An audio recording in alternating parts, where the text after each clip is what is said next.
Hello, मेरा नाम आशीष व्यास है। मैं जयपुर से बिलोंग करता हूँ। मैंने अपनी ग्रेजुएशन कंप्लीट कर ली है। अगर मैं कहते एक अकाउंट्स का वर्क कर रहा था एक फर्म के अंदर। फिर मुझे रियलाइज़ हुआ कि मेरे को वो नहीं है। फिर मैंने सोचा कि मैं अपने बिजनेस को उस बाहर लेके जाता हूँ, उस पर ऑनलाइन लेके जाता हूँ। फिर मैंने कहते अपने कज़न से इनसे ट्राई किया, कहते उनसे पूछा, कहते उन्होंने कहते मुझे वेंचरशिप के बारे में कहते सजेस्ट किया। फिर मैं कहते कॉल करके इंक्वायरी ली। फिर मैं यहाँ पर आया, विजिट किया। कहते मैम ने मुझे अच्छी तरह समझाया, कहते बोले कि क्या क्या होता है। वो कहते मॉड्यूल्स बताए। फिर मैंने यहाँ से अपना बिजनेस को कहते ऑनलाइन लेके गया हूँ। क्या कहते हैं, वेबसाइट का नाम बालाजी टाइल हैंडीक्राफ्ट। मैंने यहाँ पर आकर अपनी कहते खुद की वेबसाइट बनाई है।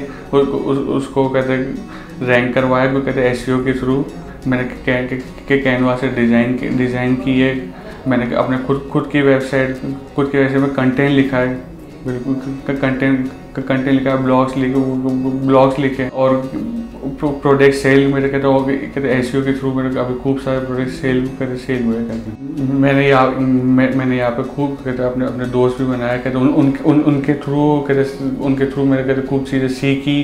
कहते यहाँ पे एनवायरनमेंट बहुत कहते मेरे को बहुत सही लगा। कहते मतलब फ्रेंडली नेचर था। कहते सबका कहते सामने मेरे को जिस चीज़ में भी कहते दिक्कत लगी, मेरे फ्रेंड्स ने मुझे बताया। कहते मैम ने मेरी कहते कैनवा के अंदर बहुत ज़्यादा मदद की। कहते मेरे कैनवा टूल कहते बिल्कुल मैम ने बिल्कुल सिखाया है। कहते और एसईओ में और इनमें किसी चीज़ में भी दिक्कत आई, कहते सर ने मेरे को कहते बिल्कुल गाइड किया। एक चीज़ समझा के सर ने मेरे को कहते ई कॉमर्स के प्लेटफॉर्म पे कहते पूरे रैंक करवाई मेरी। मैंने कहते कॉर्पोरेट जॉब का कहते वो प्लेसमेंट कर लिया था। मैंने यहाँ से एक इंटरव्यू दिया, वो क्रैक किया। 30 डेज की इंटर्नशिप करी है और अभी हमारी प्लेसमेंट चल रही है। थैंक यू वेंचरशिप, थैंक यू सर, आपने मुझे इतना गाइड किया। मुझे कहते मेरे बिजनेस को ऑनलाइन ले जाने में कहते ऑनलाइन रखने में कहते मेरे को बिल्कुल आने में कहते गाइड किया। कहते मेरे बिजनेस को रन करवाने के अंदर।